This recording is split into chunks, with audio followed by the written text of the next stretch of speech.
चलिए, good morning everyone. Let us start our class. So, we are already done with four of the chapters from the beginning and four to five chapters from the end as well. So now we are left with two to three, uh, I think four chapters, and those all four chapters are related to MySQL now. मतलब Python वाला जो part था, Python वाला part हम देख चुके. Python वाले part में आपको स्क्रीन पर दिख रहा होगा. पाइथन वाले पार्ट में हमने जो चैप्टर्स कवर करे थे वो थे पाइथन पांडास 1, पाइथन पांडास 2. ठीक है. पाइथन पांडास से रिलेटेड दो चैप्टर्स हमने देखे जिसमें पूरा पांडास का कंसेप्ट था. ठीक. ऑब्जेक्ट्स क्या होते हैं, सीरीज़, और जो भी हमारा सारा कंसेप्ट था इसका डेटा फ्रेम वाला, और सारी चीज़ें हमने यहाँ पर देखी थी. और उसके बाद सेकंड वाले में हमने देखा था पाइथन पांडास 2 में कि हम कैसे उन पे अलग अलग फंक्शंस परफॉर्म कर सकते हैं. पहले में तो देखा कि भैया कौन कौन से डेटा स्ट्रक्चर्स होते हैं, and in the next we saw what all various functions you can perform on each and every data frame. So ये हम दो चैप्टर्स में देख चुके थे. उसके बाद जो हमने थर्ड चैप्टर देखा था, that third chapter was related to plotting with pyplot. ये अभी हमने ख़त्म किया है कुछ समय पहले, जिसमें हमने अलग अलग टाइप के चार्ट्स बनाना देखे थे. ठीक है. जो जैसा चार्ट बनता था वैसा ही उसका नाम होता था. पाई चार्ट बनता था तो पाई फंक्शन होता था, है ना. स्कैटर चार्ट होता था तो स्कैटर फंक्शन बनता था. बट लाइन चार्ट के साथ ऐसा नहीं था. लाइन चार्ट थोड़ा डिफरेंट था. लाइन चार्ट के लिए प्लॉट फंक्शन ही यूज़ किया जाता था. ये आप ध्यान रखना.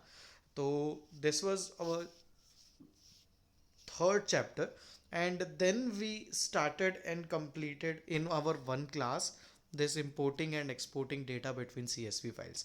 है ना. CSV files मतलब क्या होती है, कॉमा सेपरेटेड वैल्यूज़ जब आप लिखते हो और सिर्फ प्लेन टेक्स्ट होता है वो, और कॉमा से सेपरेटेड होता है, तो उसको वो जो फाइल्स होती हैं उनको CSV फाइल्स बोलते हैं. काफ़ी इजी टू हैंडल होती हैं, इजी टू मैनेज होती हैं, कम स्पेस ऑक्यूपाई करती हैं. मतलब बहुत से फ़ायदे हैं इनके. एक्सेल में ओपन हो जाती है, नोटपैड में ओपन हो जाती है. मतलब कि क्या कहना चाहिए अपने को कि बहुत वर्सेटाइल फाइल है. कैसे भी हम इसको जैसे चाहें वैसे यूटिलाइज कर सकते थे हमारे तरीके से, एज़ पर अवर नीड्स. तो इसीलिए इन्होंने बताया था कि कैसे आप आपके डेटा को CSV फाइल में इंपोर्ट कर सकते हो, और कैसे CSV फाइल के डेटा से आप अलग अलग डेटा फ्रेम्स क्रिएट कर सकते हो. तो ये चीज़ें हमने हमारी पिछली क्लास में देखी थी. अब अगर मैं चैप्टर नंबर 5 की बात करूं तो आप देख सकते हो चैप्टर नंबर 5 जो है वो हमारा माई एसक्यूएल का रिवीजन टूर है. ठीक है. रिवीजन टूर मतलब क्या कि जो हमने 11th क्लास में पढ़ा है वो पूरा का पूरा चैप्टर यहाँ फिर से दिया हुआ है एज फॉर रिवीजन. तो ये जनरली करवाना हमको नहीं चाहिए क्योंकि भैया अपन ऑलरेडी पढ़ चुके हैं. But we will go through it. इसको हम एक बार देखेंगे कि क्या क्या चीज़ें हैं. माई एसक्यूएल को करे बहुत टाइम हो गया, तो थोड़ा सा माई एसक्यूएल से फैमिलियर होने के लिए ये topics we have to go through it once. ठीक. तो माई एसक्यूएल के रिवीजन टूर में पूरे के पूरे कंसेप्ट्स दिए हुए हैं कि माई एसक्यूएल होता क्या है. रिलेशनल डेटा हम पढ़ रहे थे, तो रिलेशनल डेटा क्या होता है, एक डेटा दूसरे टेबल से रिलेट करता है. माई एसक्यूएल क्या होता है, एसक्यूएल क्या होता है ना. डेटाबेसेस कैसे एक्सेस करते हैं. ठीक. कैसे क्रिएट करते हैं, डेटा कैसे डाला जाता है किसी टेबल के अंदर, कैसे रिमूव किया जाता है ना. तो बहुत सारी चीज़ें थी इसमें जो हमने देखी थी लास्ट ईयर, और वही सारी चीज़ें इन्होंने फिर से हमको यहाँ पर बताई हैं कि हमको फिर से उन चीज़ों को करना है. ठीक है. तो सॉरी. तो ये वाला जो चैप्टर है, ये being a revision tour, we won't be giving much efforts on this chapter, क्योंकि ये रिवीजन टूर है. आगे बढ़ते हैं. चैप्टर नंबर जो हमारा 6 होगा, वो चैप्टर नंबर 6 होगा माइस्क्वेल के फंक्शंस. यहाँ पर कुछ बेसिक फंक्शंस होते हैं, 4-5 फंक्शंस होते हैं. उन फंक्शंस के बारे में बताया हुआ है. ये भी बहुत छोटा सा चैप्टर है. इसको भी हम एक या दो क्लास में फिनिश करेंगे. इसमें कौन कौन से फंक्शंस यहाँ पर बताए हुए हैं, तो टेक्स्ट फंक्शन, न्यूमेरिक फंक्शन और डेट और टाइम फंक्शन. कौन कौन से फंक्शंस हैं जो टेक्स्ट फंक्शन के रूप में यूज़ किए जा सकते हैं माइस्क्यूएल में, कौन कौन से फंक्शंस हैं जो न्यूमेरिक फंक्शन, और कौन कौन से डेटा टाइम फंक्शंस के तौर पर यूज़ कर सकते हैं. ठीक है. तो ये जो दो चैप्टर्स हैं ये थोड़े से छोटे छोटे हैं, ये जल्दी जल्दी हो जाएंगे क्योंकि एक तो रिवीजन टूर है और एक ये चैप्टर ही छोटा है. ठीक. तो ये दो तो बिल्कुल निपट जाएगा। बचा हमारा कौन सा पार्ट, तो फिर हम बचते हैं क्वेरीइंग यूजिंग एसक्यूएल पे। तो क्वेरी कैसे करते हैं एसक्यूएल पे, यहाँ पर भी ग्रुप बाय और हैविंग क्लॉज को यहाँ पर इन्होंने एक्सप्लेन किया हुआ है। ये भी इजी ही कंसेप्ट है, क्योंकि देखो बड़े बड़े चैप्टर्स जितने थे वो हम सारे देख चुके। अब कोई भी ऐसा बड़ा चैप्टर हमको देखने को नहीं मिलेगा। ठीक है, तो ये जो चैप्टर है ये भी कोई ज़्यादा टाइम कंज्यूमिंग नहीं होने वाला है, तो ये भी हो जाएगा। और उसके बाद जॉइन एंड सेट ऑपरेशंस। ये जो जॉइन और सेट ऑपरेशंस है, ये वाले चैप्टर में कुछ स्पेशल फंक्शंस आते हैं जिनको बोलते हैं जॉइंस। ठीक है, अलग अलग तरीके के जॉइंस हमको देखने को मिलेंगे यहाँ पर। तो ये जॉइंस हमको देखना पड़ेंगे अच्छे से। ठीक है, तो ये थोड़ा सा हमारे लिए एक काम का चैप्टर रहेगा जिसको हमको करना रहेगा। तो ये चैप्टर थोड़ा सा टाइम लेगा, ऐसा नहीं कि बहुत ज़्यादा, बट थोड़ा सा टाइम ये चैप्टर लेने वाला है। और बस इसके बाद चैप्टर नंबर 8 जैसे ही कंप्लीट होता है उसके बाद जो आपका ये नेटवर्किंग वाला है, नेटवर्किंग वाला चैप्टर तो हम ऑलरेडी कर चुके हैं, चैप्टर नंबर 9। चैप्टर नंबर 10 जो है इंटरनेट एंड वेब, ये भी हमने पहले ही कर लिया था, थ्योरी वाला पार्ट था, ये हमारा पहले ही हो चुका था। उसके बाद सोसाइटल इम्पैक्ट, यहाँ पर डिजिटल फुटप्रिंट और ये सब बातें करी हुई हैं, ये सब भी हम देख चुके थे। साइबर क्राइम, साइबर लॉ, ई वेस्ट, ये सारी चीज़ें भी देख चुके हैं। और फिर डेटा प्रोटेक्शन, इसमें spyware, adware, spamming, PC intrusion, ये सारी चीज़ें बताई हैं। So this was our syllabus. तो इसमें से अभी हमारे लिए करने जैसे जो चैप्टर्स हैं वो है 7 और 8। हाँ, बट हम 5 और 6 को भी डिस्कस करेंगे, थोड़ा जल्दी जल्दी डिस्कस करेंगे, बट इनको फिनिश आउट कर देंगे बहुत जल्दी, ताकि हम हमारे जो बचेंगे 2 चैप्टर्स बचेंगे उनको जल्दी जल्दी फिनिश कर दें, और before the end of this year हम इसको कंप्लीट कर दें, है ना।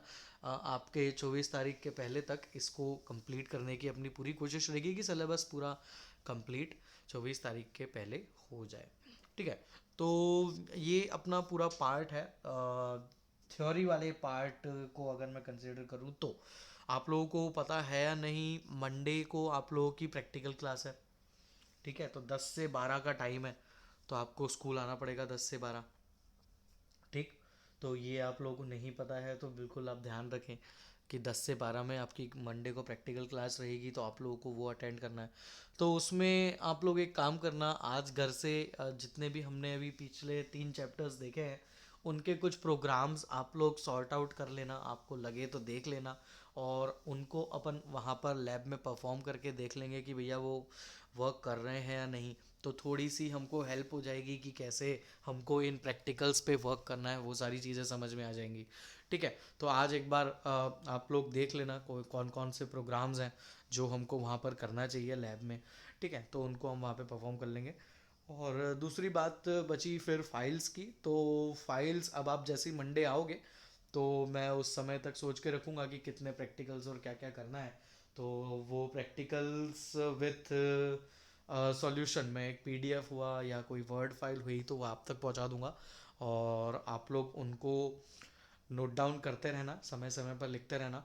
तो वो भी जनवरी के फर्स्ट सेकंड वीक तक कंप्लीट हो जाएगी, तो मैं वो भी आप लोगों को दे दूंगा प्रैक्टिकल फाइल्स। तो वो भी आप लोगों को लिखना रहेंगी, ताकि हमारा ये पार्ट भी अब साथ साथ में चलता रहे, क्योंकि इसको निगलेक्ट नहीं किया जा सकता। क्या पता whenever maybe CBSE will be conducting the exams, but we have to be prepared. उसके लिए पहले से प्रिपेयर्ड रहना पड़ेगा। तो इसीलिए प्रैक्टिकल फाइल्स का जो पार्ट है वो मैं आप लोगों को बता दूंगा। प्रैक्टिकल क्लास में टेस्ट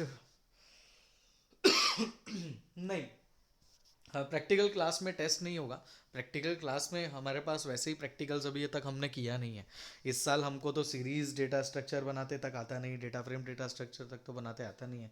अपने को टाइम मिल रहा है लैब में बैठने का, तो कोशिश करेंगे कि अपन 1 या 2 प्रोग्राम्स तो फिनिश करें, क्योंकि थोड़ा सा इशू, अब इतने दिनों से लैब्स भी वर्किंग में नहीं थी तो थोड़ा सा इश्यूज अपन भी फेस करेंगे। बट 12th को भी फिर रहेगी क्लास, मतलब 7 को है फिर 12 को है। तो मोस्ट प्रोबेबली फिर उस बीच में अपन अच्छे खासे प्रोग्राम्स का एक लार्ज नंबर ऑफ प्रोग्राम्स करने की कोशिश करेंगे, मतलब 5 से 6 प्रोग्राम्स कंप्लीट करने की कोशिश करेंगे। और ऐसे 5 से 6 प्रोग्राम्स उठाएंगे जिससे कि हमारा पूरा जितना भी हमने अभी तक के चैप्टर्स कंप्लीट करे हैं उनके अच्छे खासे प्रोग्राम्स हो जाएं। बड़े बड़े प्रोग्राम्स करने की कोशिश करेंगे ताकि समझ में भी आ जाए, कोडिंग भी हमको समझ में आए कि क्या कर रहे हैं क्या नहीं कर रहे हैं। तो इस तरीके से अपन वर्क करेंगे। उसमें प्रैक्टिकल क्लास में अभी तो टेस्ट का ऐसा कुछ नहीं है, अपन टेस्ट नहीं लेंगे अभी, क्योंकि हमारे पास पार्ट बहुत ज़्यादा है कवर करने के लिए, है ना। प्रैक्टिकल्स हुए ही नहीं, आपके किसी भी सब्जेक्ट में नहीं हुए। चलो आप लोगों को तो कॉमर्स में तो चलो ठीक है, कोई इशू वाली बात नहीं है कि प्रैक्टिकल्स वाला काम होता नहीं है, ज़्यादा फाइल्स ही बनती है। बट साइंस में भी जैसे प्रैक्टिकल्स नहीं हुए हैं, पीसीएम की अगर बात करें, बायो की बात करें, तो मतलब अभी तो प्रैक्टिकल क्लासेस में मुझे नहीं लगता कि ये सब काम करना सही रहेगा अभी अपन। अगर टेस्ट लेने वाली बात है तो एक दिन कंडक्ट कर लेंगे बीच में, है कि नहीं। बट प्रैक्टिकल क्लास में नहीं होगा वो, क्योंकि हम वहाँ पर प्रैक्टिकल ही परफॉर्म करने वाले हैं। ऑलराइट, तो ये हमारा पूरा अभी का जो भी पूरा प्लान रहेगा ये कुछ इस तरीके से रहेगा, क्योंकि हम लोगों को अब सारी चीज़ें फिनिश करना है जल्दी जल्दी, क्योंकि कुछ भी भरोसा नहीं। सीबीएसई अगर बोल दे 2 हफ्ते बाद से ही, अगर पे बोल दिया उन्होंने कि आपके पेपर्स हैं या कुछ है प्रैक्टिकल्स के, तो फिर उसके लिए हमको प्रिपेयर्ड रहना पड़ेगा।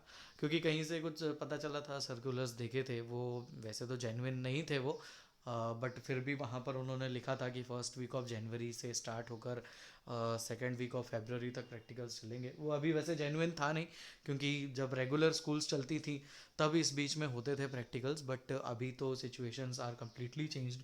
तो यहाँ पर तो वो पॉसिबिलिटी वैसे है नहीं, बट स्टिल अगर ऐसा कुछ हो भी जाता है तो हम उसके लिए प्रिपेयर्ड रहें एटलीस्ट।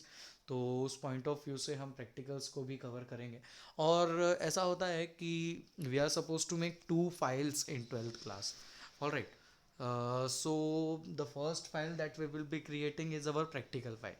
ठीक है, तो प्रैक्टिकल फाइल में क्या होगा, हम सारे प्रैक्टिकल्स नोट डाउन करेंगे with their solutions, with their outputs, and we will also be writing some of the queries of MySQL। तो ये दोनों पार्ट हमारा वहाँ पर कवर होता है प्रैक्टिकल्स में। ठीक है, तो प्रैक्टिकल फाइल में हम प्रैक्टिकल्स लिखेंगे पाइथन के और क्वेरीज लिखेंगे MySQL की। और उसके बाद जो हमारा नेक्स्ट पार्ट रहता है वो रहता है प्रोजेक्ट का। प्रोजेक्ट में क्या होता है, हम कुछ एक पर्टिकुलर टॉपिक पे पाइथन का यूज़ करके और डेटाबेस का यूज़ करके कुछ छोटा सा एक सॉफ्टवेयर टाइप का क्रिएट करने की कोशिश करते हैं। तो वो भी हम देखेंगे कि क्या होता है वो। अब वैसे तो सिचुएशन ऐसी है कि इतना सब समय इन चीज़ों के लिए है नहीं, but still we will be working on it. हम देखेंगे कि क्या क्या प्रोजेक्ट्स हम कितने लोगों में कैसे बांट सकते हैं और कैसे उनको बनाया जा सकता है।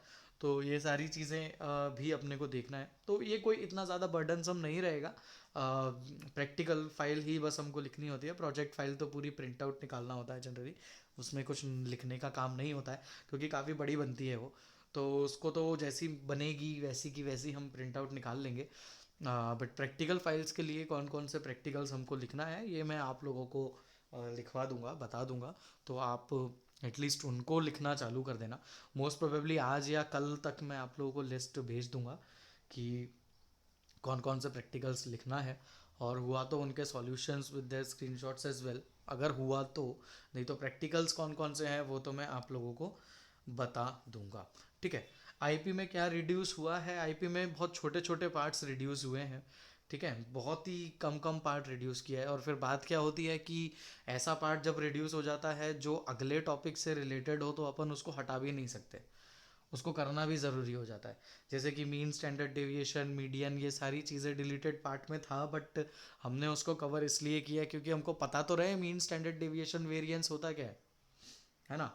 तो वो चीज़ें करना ज़रूरी थी, क्योंकि डिस्क्राइब फंक्शन जो होता है, डिस्क्राइब फंक्शन 9 फंक्शंस को एक साथ डिस्प्ले करता है। तो उसमें वो 9 फंक्शंस कौन कौन से होते हैं, तो वो नाम में mean, median, variance, standard deviation ये सारे थे, तो इसीलिए उसको हमने कवर किया था। और जो सी वाला पार्ट था, तो सी वाला चैप्टर अगर आपने देखा हो तो मैंने उसमें एक पार्ट पूरा स्किप किया। ये डेटाबेस से सीएसवी की कनेक्टिविटी, वो मैंने पूरा स्किप कर दिया था क्योंकि वो डिलीटेड पोर्शन में था।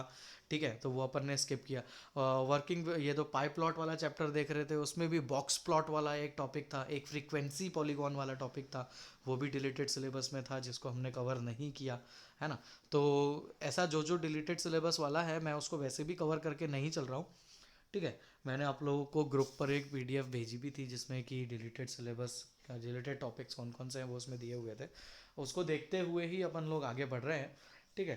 तो अब जब माई एसक्यूएल की तरफ आ रहे हैं तो माई एसक्यूएल में भी एक बार देख लेंगे कि उसका कितना पार्ट डिलीट हुआ है, और उस हिसाब से अपन आगे बढ़ेंगे।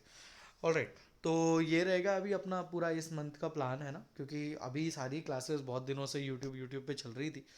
तो वो थोड़ा सा हम पिछड़ भी गए थे, क्योंकि अब पाई प्लॉट वाला जो चैप्टर था ये छोटा होने के बावजूद भी थोड़ा सा लंबा घिसा गया, उसको थोड़ा सा समय लग गया। तो इसीलिए फिर सीएसवी वाला एक ही क्लास में ख़त्म करना पड़ा कि भैया चलो एटलीस्ट छोटे चैप्टर्स को तो हम जल्दी जल्दी फिनिश आउट करें।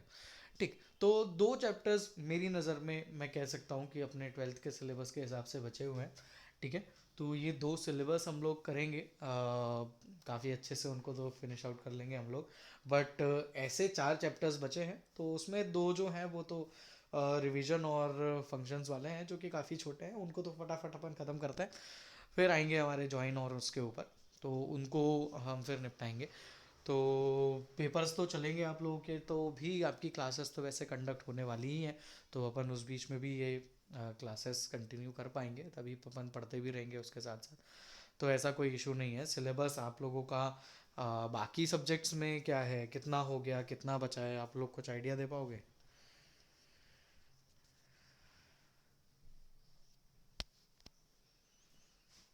कॉमर्स वाले बिजनेस बिजनेस का सिलेबस हो गया क्या? Business, economics, accounts? सर सिर्फ केमिस्ट्री का और आईपी का बाकी। अच्छा, सिर्फ sir chemistry. Physics bio English का हो गया। अच्छा, फिजिक्स बायो और ये सब हो गया। ठीक है, कोई दिक्कत नहीं है। यहाँ पर थोड़ा सा अपने साथ एक इशू ये भी हो गया था ना यार, कि अपन ने वो नंपाई वाला चैप्टर पूरा कर लिया था, अराउंड अपन ने 20 क्लासेस वहाँ पर स्पेंड कर दी। पर ठीक है, वो नंपाई वाला पार्ट कहीं ना कहीं हेल्पफुल ही रहता है, कि पता है अपने को कि नंपाई क्या होता है ना, क्योंकि पांडास में भी नंपाई यूज़ हुआ ही था, तो वहाँ पर यूज़ हो गया।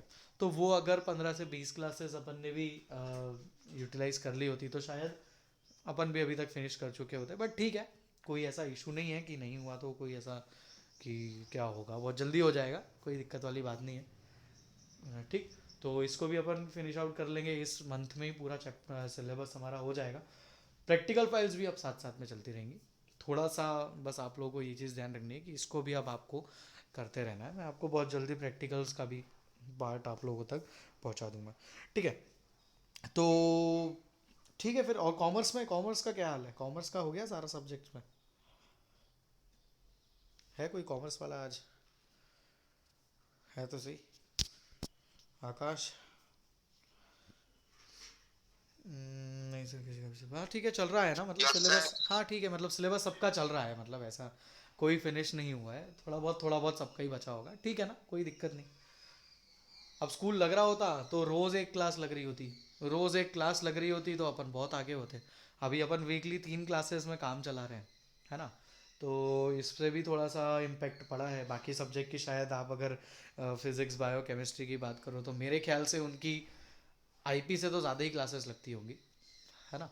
तो इसीलिए थोड़ा सा भी फ़र्क पड़ा है, बट ठीक है, उससे फ़र्क नहीं पड़ता इतना अपने को। हमारी क्लासेस हो जाएगी, सिलेबस ऑन टाइम हो जाएगा। ऑन टाइम क्या, 30 नवंबर तक कंप्लीट होना था, बट वो अब दिसंबर तक जाएगा। बट वैसे भी अगर नवंबर तक भी कंप्लीट हो जाता तो कोई आपके अभी एग्ज़ाम्स तो है नहीं कि आपका प्री बोर्ड हो रहा है या ऐसा कुछ तो है नहीं अभी जो अपन इतना ज़्यादा उसका लोड ले। बट फिर भी हो जाएगा। बचे हुए सब्जेक्ट्स का जैसे आपका सिलेबस चल रहा है, उन्हीं के आसपास हम भी इसको फिनिश करने की पूरी कोशिश करेंगे। ज़्यादा चैप्टर्स अपने बचे नहीं हैं, ठीक है। प्रैक्टिकल भी साथ में चलता रहेगा तो सब धड़ाधड़ हो जाएगा, कोई दिक्कत वाली बात नहीं। ऑलराइट। सो ये था थोड़ा सा अपना आज का डिस्कशन, जिससे कि हम पूरा प्लान कर चुके हैं कि क्या होने वाला है अब इस वीक में, अपन कैसे कैसे करेंगे क्लासेस को।